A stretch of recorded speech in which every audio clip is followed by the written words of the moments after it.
대북 확성기 우리나라가 이제 다 철거를 했잖아요. 철거를 했는데 이게 그 지금 합참에서 뭐 북한에서도 일부 철거를 했다 이렇게 밝혔었고 그다음에 그 다음 날에 이제 대통령도 이에 대해서 또 다시 한번 또 확인한 듯한 그런 발언을 했었는데 김여정이 어제 아침 일찍 이제 담화를 내갖고 이 허망한 개꿈이다.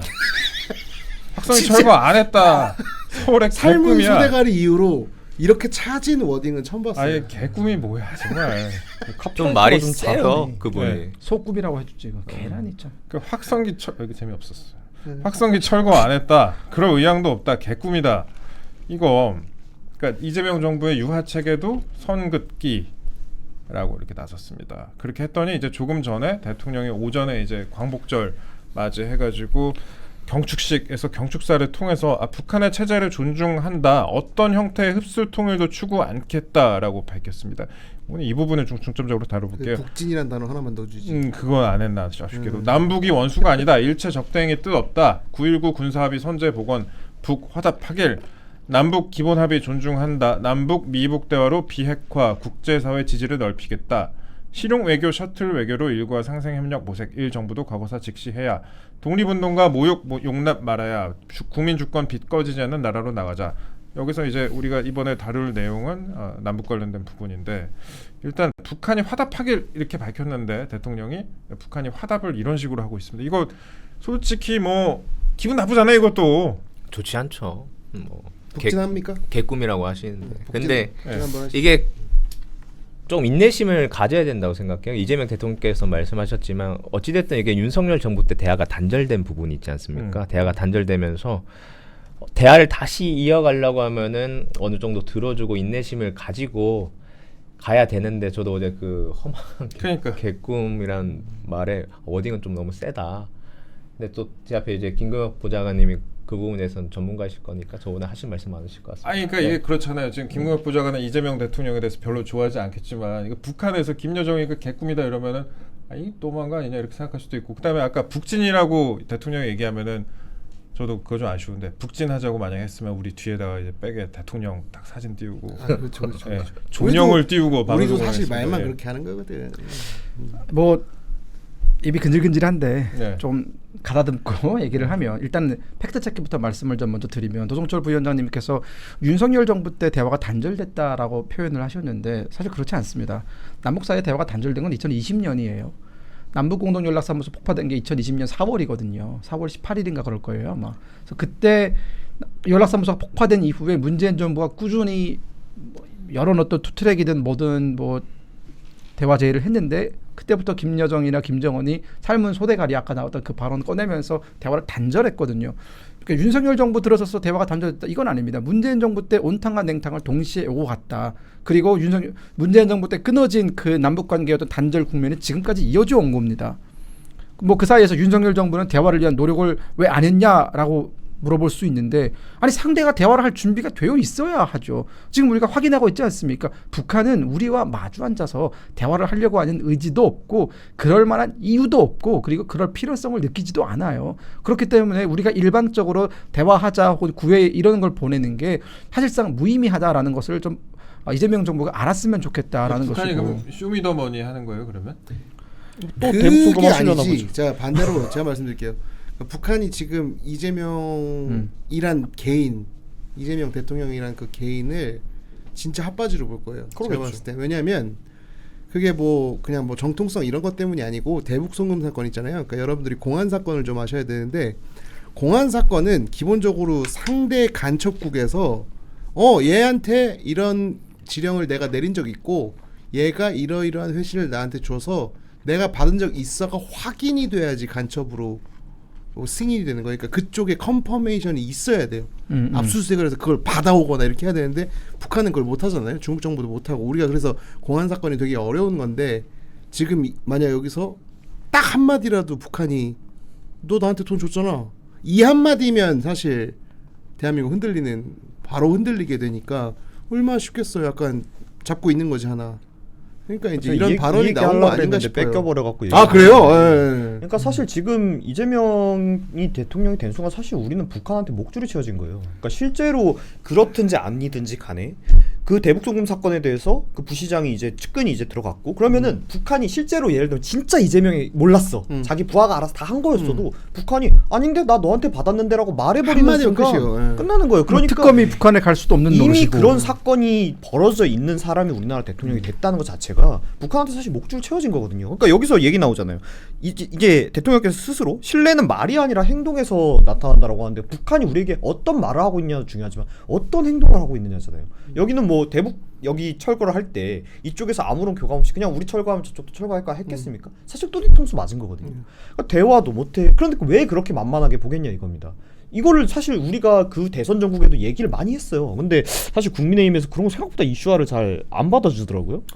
뭐 파이팅이 굉장히 약했다라고 생각하는데 계속 끌려다닐 겁니다. 5년 내내 끌려다닐 거고 그거에 대해서 차라리 그래서 제가 아까 전에 자꾸 차라리 이재명 대통령이 본인의 정통성에 대해서 겁먹지 말아라 그런 얘기 하는 게 차라리 그래 어쨌든 이제 당선됐으니까 북한이 그러든지 말든 어쨌든 우리가 그거 뭐 몰랐던 것도 아니고 그 대북 수사 받은 거 모르는 것도 아니고 알고 우리 뽑은 거니까 괜찮다 해줄 테니까 끌려다니지 마시라 이런 얘기 하고 싶었던 거거든요. 근데 계속 끌려다닐 거예요. 지금. 그러니까 북한에게 조금 이상할 정도로 북한에 옹호하는 듯한 얘기하는 사람들 잘 보면은 그냥 딱 보면 북한에 돈 받은 거라니까요. 북한이 자기가 줬을 수도 했구나. 야 얘한테 우리가 줬어라고 하면 게임 끝나는 거거든. 그게 사실이건 아니건 간에 북한이 그 얘기를 발화를 하는 순간 끝나는 거라서 옛날 얘기를 좀 하자면 그 독일 장벽 무너지기 전에 그 독일 대사관이 북한 대사관이랑 그때는 북한 대사관이라는 개념 자체가 우리 때랑 다르게 조금 희미했었대요. 그래서 한국 유학생들 북한 대사관에서 행사할 때마다 밥 먹이고 했다는 거야. 그런 거 내가 얘 업어 키웠어라고 한마디 하면 게임 끝나는 거거든. 거기다가 이제 근데 이재명 대통령은 그게 이제 실제로 자기 측근이 수사해서 사실이 밝혀지기까지 했으니까 파급력 더 크죠. 그러니까 예를 들면 아무 맥락이 없는데 뜬금없이 북한에서 얘 사실 우리 간첩이었어라고 하면은 저쪽에 뭔 개소리야 그러겠지만 실제로 그런 것들이 다 있는 상황에서 그렇죠. 이제 수사 얘기를 했으니까 좀 다음 이슈로 또 넘어가자면 잘게 쪼개놨는데 시간이 별로 없다. 특검 수사, 그러니까 이런저런 이제 북한 관련된 악재도 그렇고 조국 관련된 악재도 있고 그래서 지금 정부 여당의 안 좋은 악재가 나올 때마다 이걸 이제 커버업 해주는 게 특검인데 특검 수사 지금 이제 우리가 지난 방송할 때 김건희 여사 그때 구속영장 심사에 대해서 뭐 다루고 뭐 그런 얘기를 했었죠. 근데 구속이 됐습니다. 구속이 됐는데 여러 가지 뭐 보도가 나와요. 반클리프라는 브랜드에 대해서 우리 국민들이 되게 잘 알게 된 것 같은데 뭐 서희건설에서 김건희 여사의 반클리프 외에 브루치나 뭐 귀걸이도 줬다 하고 이런 식으로 지금 계속 지금 진술 같은 게 나오고 있고 그 다음에 지금 특검 관련해서 윤석열 전 대통령이나 김건희 여사의 단독 접견실 사용도 불허한다.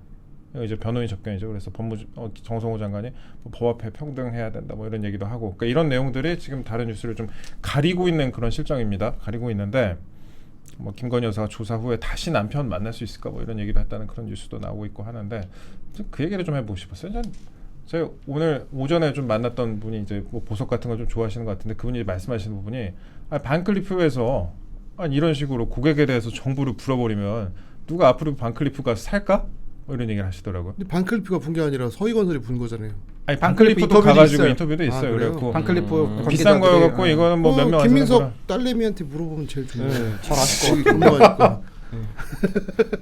그러니까 아예 반클리프라는 게 굉장히 고급 브랜드잖아요. 그래갖고 그 보석 브랜드 중에서도 하이엔드급인데 이 반클리프에 대해서 뭐 그런 부분이 좀 신경 쓰이기도 하고 그러던데 이거는 이제 김국엽 보좌관에 여쭤봐야 될 것 같아요. 뭐 하나 이렇게 악재가 정부 여당에 터질만 하면 계속 이렇게 특검발 이슈로 덮이고 이러는데 이거 좀 답답하지 않아요? 이거 하려고 특검을 3개나 하는 거 아니겠습니까? 그러니까 민주당이 특검을 3개나 이제 동원을 해가지고 지금 뭐 여권에 대한 구 여권에 대한 전방위적인 압박 수사 뭐 아까 우리가 방송 초반에도 말씀드린 당원 명부 이런 거 다 하는 이유는 결국은 최대한 더불어민주당 그리고 이재명 정부에게 호재가 될 만한 것들을 가지고 있다가 본인들한테 악재가 생길 때마다 터뜨리겠다라는 것이거든요. 그리고 이걸 지방선거 때까지 가져가서 지방선거를 낼름 먹어치우겠다라는 그런 의도가 사실 이건 부정할 수 없을 거예요.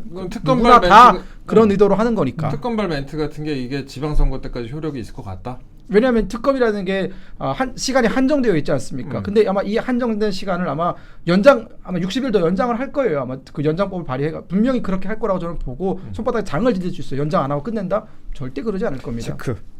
체크. 그리고 체크메이트. 이게 또 특검에서만 끝나는 게 아니라 결국은 특검이 결국 기소를 하게 되면 재판으로 넘어가잖아요. 근데 재판이라는 게 이게 뭐 1심도 6개월 안에 끝난다고 하지만 결국은 특검이 시간이 끝나고 1심 재판, 2심 재판 가는 사이에 지속적으로 계속적으로 이런 얘기들이 또 오버랩되고 또 오버랩되고 또 재생산되면서 끊임없이 어떤 실태적 진실과는 상관없이 그냥 악마화, 죽이기 여기에 초점이 맞춰지는 것 저는 굉장히 우려스럽고 명백하게 저의 소신을 말씀을 드리면 만약 김건희 여사가 반클리프 목걸이라든가 뭐 시계 브랜드 뭡니까 그 비싼 시계 바쉐르 콘스탄틴?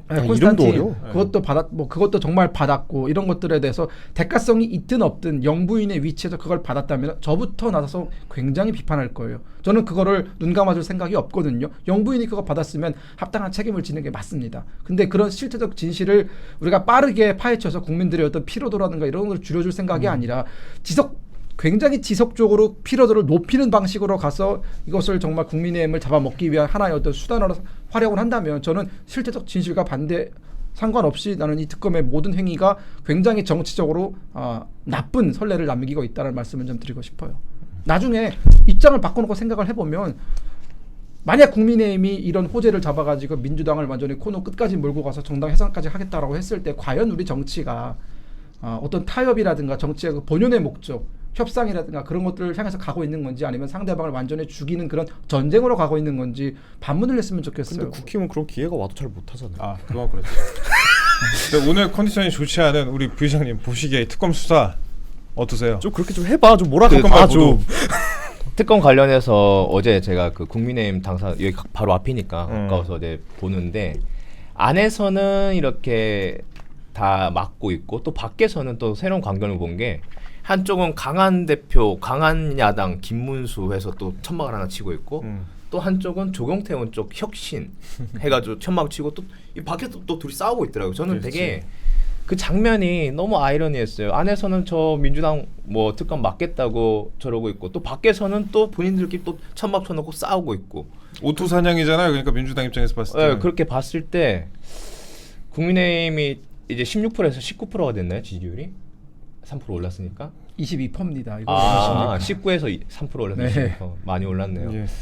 정말 짜증나네요. 화면 좀 아이 올랐지. 조금만 더 떨어졌으면 더블 스코어인데. 근데 그 장면 자체가 저는 그래요. 일단 지난번에 수요일날 박성민 최고 나온 방송을 저 봤어요. 보면서 어찌됐든 한나라의 우리나라의 대통령이었던 윤석열 뭐 전 대통령 뭐 김건희 그 당시 여사 지금은 김건희 씨죠. 그 구속 자체는 나라에선 되게 비극적인 일이죠. 전 대통령 부부가 동시에 구속됐다는 건 그 부끄러운 일이고 다른 나라에서 얘기했을 때 너무나도 안 좋은 일이잖아요. 이런 정치적인 양극화 대립이 저는 12월 3일 계엄 이후로 더 심화됐다고 보거든요. 그 이후로 지금 국민의힘 같은 경우에도 찬탄 반탄 아닙니까? 그래서 일단은 국민의힘 안에서 올라왔다고? 또 친절하세요. 아이고. 알려주시고. 야사시네. 네, 그 안에서 좀 정리가 되고 민주당 같은 경우에도 조금 화합하고 통합할 수 있는 길로 좀 갔으면 좋겠다 정도로만 얘기를 되게 할게요. 좋은 얘기였는데 그 특검 수사에 뭐 그거하고 특검, 뭐 아무 특검 어떻게 상관없는 얘기인 것 생각하시냐고요? 같은데. 근데 저는 이제 응. 뭐 3자의 입장에서 봤을 때는 저는 그래도 지금 민주당이 특검을 너무 정치적으로 이용한다는 게 맞다고 봐요. 왜냐면 우리가 방금 전에도 계속 얘기한 게 뭐 반클리프 얘기하고 명품 시계 얘기하고 워딩이 되게 국민들이 딱 자극적이게 좋잖아요. 근데 사실 이게 진짜 범죄 혐의를 밝히려고 하는 수사라면은 대가성 입증에 대한 얘기가 훨씬 더 많이 나와야 돼요. 왜냐면 그게 명품이 얼마짜리든지 그게 뭐 5천만 원짜리든지 6천만 원짜리든지가 중요한 게 아니라 이게 대가성이냐가 아니냐가 중요하거든요. 법리적으로는. 그러니까 이 사람들을 정말 죄를 밝혀내서 처벌하려면 그게 어렵잖아요. 대가성 입증. 거기에 대해서 집중하고 있고 그걸 가지고 언론 플레이해야 되는데 나오는 워딩이라고는 뭐 대통령이 뭐 빤스만 입고 버티고 있었다든지 아니 뭐 그렇게 얘기하진 않았습니다만 그 뭐 속옷만 입고 뭐 이렇게 얘기한다든지 뭐 명품이 뭐 얼마짜리였다니 목걸이가 뭐였는데 뭐 가짜가 나왔느니 그러니까 이게 수사를 하려는 사람들이 아니라 언론 플레이를 하려는데 집중이 돼 있다는 거죠. 이거는 언론 플레이를 하고 있는 거죠. 이거는 왜냐면 이제 언론계에 이런 말이 있습니다. 그 아이폰은 받아도 네. 에르메스 스카프는 받지 마라. 라는 말이 있어요. 그런 말이 있어. 그런 말이 네. 있어요. 그 아이폰이 더 특정 비싼데. 언론사에서 도는 얘기입니다. 근데 네. 아이폰이 에르메스 스카프가 60만 원 정도예요. 네. 그 조그만 거만 아, 그러니까. 그러니까. 웬만한 거. 긴 거 말고. 60만 원인데 아이폰이 보통 100만 원 넘어가잖아요. 맞아. 가격으로 봤을 때 뭐가 더 비싸요? 아이폰이 비싸죠. 아이폰이 비싼데 아이폰은 받아도 에르메스 스카프는 받지 말라는 거예요. 무슨 왜 말인지 그러냐더니 알- 헤드라인에 에르메스 네 글자가 들어갔을 때랑 아이폰이 아이폰은 그냥 일상재잖아. 우리가 맨날 쓰는 거니까 아무 개념이 없는데 에르메스라는 단어가 나오자마자 사람들이 자극도를 느낀다는 거예요. 그러니까 거기서 때 그냥 뭐 이 정도 가치의 금품을 받았다 이러면 되는 건데 딱 그 브랜드 찍어서 그것도 여자들이 가장 좋아하는 브랜드잖아요. 그 앞에가 그 반클리프. 반클리프 아니 그거 반클리프는 거의, 그래도 이름이 좀 쉬운데 그그건 뭐라고? 그 콘스탄틴 바쉐로, 어려워요. 콘스탄틴. 근데 어려워. 그거 유명한 시계예요. 그거들을 워딩을 딱 써서 보면 특검이 그냥 아예 엄플하고 있는 거고 그러니까요. 어제 특검한테 연락 받았어요. 기사 썼다가 아 최우명 기자 연락 왔다고요? 아니 제 밑에 있는 애 거 제목 내가 다뤘는데 연락 왔고 제목 바꾸라고 왔더라고. 근데 그 뭐였냐면 추경호 의원이 그 너 왜 애들 그 표결 못하게 방해했냐 그걸 표결 가지고 방해. 이제 엄플을 하니까 계엄 당일날 계엄 당일날 그러니까 추경호가 야 내가 본회의장으로 오라고 했잖아 하면서 문자를 딱 깐 거야. 그랬더니 너 본회의장으로 오라고 안 하고 애들 왜 예결위원장으로 오라고 했어? 이런 거였는데 예결위원장 저희 회의실이랑 본회의장이 30m 차이거든요. 뭔 소리야? 하고서 이제 추경호가 얘기한 거 뭔 소리야? 하고 바로 옆이잖아. 원래 본회의장에서는 의총을 하는 게 아니야. 이렇게 냈지. 그래서 내가 제목에다가 거기 그 특검 하고서 특검 추경호가 못 가게 막았다고 한 거잖아. 추경호는 거기 원래 못 가 이렇게 했거든. 그런 워딩 한 적 없다고 전화 와가지고 밤에 연락 와가지고 빨리 제목 고쳐달라고 고쳐드릴게요. 고쳐드렸어요? 들어가서 고쳐드려야지. 아이겐 기자네. 애겐 기자지. 여기 애겐남 써 있잖아요. 애겐남. 근데 어디 있어? 어쨌든 특검이 그걸로 좀 기분이 안 좋고 긁혔나 보더라고. 그래서 아 그러니까 그런 거 너무 좀 짜치는 것 같아. 아무리 뭐 이게 정치 공세적으로 이용한다고 하지만 그때 처음에 저그 밤 10시에 연락 왔어. 방금 전에 얘기했었던 그 추경호 관련 얘기들 계엄 초기부터 나왔었잖아. 난 진짜 워딩 봤을 때 진짜 뭐가 있는 줄 알았어. 그래갖고 뭐 다른 데로 그 의원들을 빼돌린 줄 알았어. 근데 거의 옆이야. 그러니까 내 말이 그야. 아니 특검이 주장하는 건 추경호가 의원들 못 가게 한 게 맞잖아. 그 추경호는 아니 거기 원래 못 가는 데야. 라고 한 거야. 근데 그걸 가지고 워딩 실제 워딩이랑 다르다고 바꿔달라. 뭐 알았어요. 근데 그거 사실 법원 가서 사실적시 뭐 허위하잖아요. 내가 이겨요. 뭐 기자가 추약하다 보면 그럴 수 있지. 이렇게 넘어가는 거란 말이야. 그건 편집권인데 어쨌든 특검에게 편집권 침해를 받고 있는 최윤민 기자였습니다. 그러니까 저는 그런 생각이 들어요. 지금 김건희 여사에 대한 어떤 악마화라든가 이 사람은 뭐 반클리프도 받았고 뭐도 받았고 그래가지고 정말 이 사람은 뭐 특검에서 요구하는 방향대로 만약 이런 식의 여론 재판을 가져간다면 그런 식으로 김건희 여사를 저는 뭐 끌어안칠 수 있다고 봐요. 그리고 그런 식으로 국민의힘에 타격이 되겠죠. 하지만 이게 또 하나의 선례가 남을 거예요. 그리고 이걸 보면서 더불어민주당에 대해서 어떻게 보면 복수심을 가지고 있는 사람들이 분명히 있을 것이고 저도 지금 특검이 하고 있는 행태가 지금 정말 마음에 안 들거든요. 근데 정말 건불 10년이라고 더불어민주당이 지금은 권력을 잡았지만 또 언제 권력을 우리한테 내줄지 몰라요. 문재인 정부 초반에 뭐 기세등등 80% 나올 때 5년 만에 정권 뺏길지 알았습니까? 몰랐잖아요.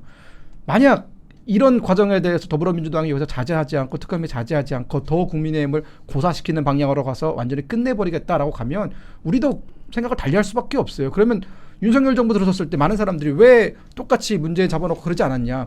저는 이 부분 정말 답답한데 윤석열 대통령은 정치보복을 할 수 있음에도 불구하고 안 했던 측면이 있어요. 그것이 결과적으로 보복이 또 다른 보복을 낳고 복수가 또 다른 더 참혹한 복수를 낳기 때문에 어느 정도 선에서 정말 죄질이 있는 사람들만 가두는 형식으로 갔단 말이에요. 근데 우리가 정권 초창기 때부터 특검하고 문재인 정부 김정숙 여사 사실 옷 관련해가지고 특검 할 수 있으면 할 수 있었어요. 근데 안 했단 말이에요. 우리는 못한 측면도 있겠지만 이걸 하려고 막 의욕 있게 말한 사람들도 없었고 근데 지금 이재명 정부는 정권을 잡자마자 지금 세계 특검을 출범해서 완전히 보수진영 전체를 말살시키려고 한다면 전쟁을 원하면 우린 전쟁을 할 준비가 되어 있어요. 사실은. 아니 저 많이 동의가 되는 말이기는 한데 윤 대통령이 특검 안 한 거는 그 아내분께서 얘기하신 것처럼 문재인 충신이셔서 안 하신 거 아니에요?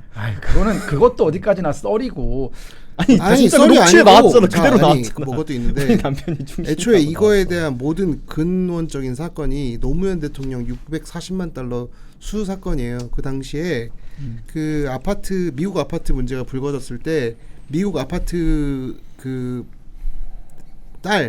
딸이랑 노정현 저기였지 노정현 씨랑 아파트 미국에서 아파트를 샀단 말이지. 근데 그 돈이 어디서 났냐라고 했을 때 그 금전에 그 나중에 이제 그 돈의 출처를 찾는 거를 멈춘 사람은 윤석열 대통령이 맞고 제가 윤석열 대통령 재임 시절에 저희 사위가 이번에 종로로 나왔잖아요. 그때 제가 처음으로 윤석열 대통령한테 사실 텔레그램 썼어. 다 쓰고서 클릭 누르려다가 그때 왜 수사 멈췄냐고. 그러니까 지금 노무현 사위라는 사람이 아무런 대한민국에 대한 비전도 없이 종로구에서 선거에 나오지 않느냐라고 내가 항의 문자를 보내려다가 거기서 이제 왜 보내려다 안 보냈어요? 무서워서요? 아, 솔직하시네. 근데 그때 그걸 보고서 아 이게 원정주의일까 과연 그 생각도 했었거든요. 딱 써 있어 거기 검사 딱 윤석열 이렇게 써 있으니까. 호민아 막 그렇게 내가 그러려고 안 한 게 아니다라고 얘기할 수도 있을 것 같은데. 근데 그렇게 점잖게 얘기하셨을까요? 네, 뭐 계엄할 아니 나 그거예요. 계엄할 때는 그렇게 핏대 세우고 했었으면은 상대당이랑 싸울 때 핏대를 세우는 그러니까. 것도 되게 중요한 건데 근데 좀 안타까워. 저는 그거였어요. 저는 그 곽상원 같은 사람들이 절대 국회에 진출하면 안 된다고 생각하는 사람이거든요. 저도 동의합니다. 저는 민주당에서 가장 의원 자격이 없다고 생각하는 사람 중에 곽상원이랑 한 명 더 있어요. 저는 그 김구 선생의 손자인가요? 하남. 네, 김영만 의원. 네, 저는 그분 정말 의원이에요? 의원 됐어요 이번에. 저 그분의 몰랐네. 거들먹거리는 그 행위를 보면서 아니 김구가 독립지사지 본인이 독립지사는 아니잖아요. 김구 선생이 독립을 위해서 싸웠지 본인이 뭐 한 게 아무것도 없어요. 단지 손자라는 거 빼곤 없어요. 근데 지금 어떻게 보면은 뭐 그 당시 뭐 계엄 상황이라든가 그 훨씬 이전에 국민의힘과의 또 대치 상황이라든가 국회에서 보면은 저 사람은 도대체 뭘 했길래 저렇게 국민의 또 어떻게 보면 일부가 아니죠. 절반 이상의 국민의 지지를 받는 국민의힘을 향해서 저렇게까지 아나무인격의 행동을 할 수 있나 생각이 들었었거든요. 저는 그래서 나중에 뭐 어떤 시간 만나게 되면은 진짜 토론 한번 만나면은 내가 그 사람 진짜 뼈까지 바르리라는 생각을 하고 있었어요 항상. 뼈까진 바르지 마시고요. 그 아까 그 최영민 기자께서 뭐 골품대 자주 얘기하시잖아요. 어떻게 보면은 상징성인 거죠. 김구라는 위인에 대한 손자. 그렇게 해서 어떻게 보면 저희 쪽에서는 성골인 거죠. 근데 저는 뭐 나랑 비슷한 시기 아마 공군 장교로 있었던 걸로 제가 기억을 하는데. 그러면 거기 아들인가요? 그러니까 할아버지는 김구시고 아버지가 장군이?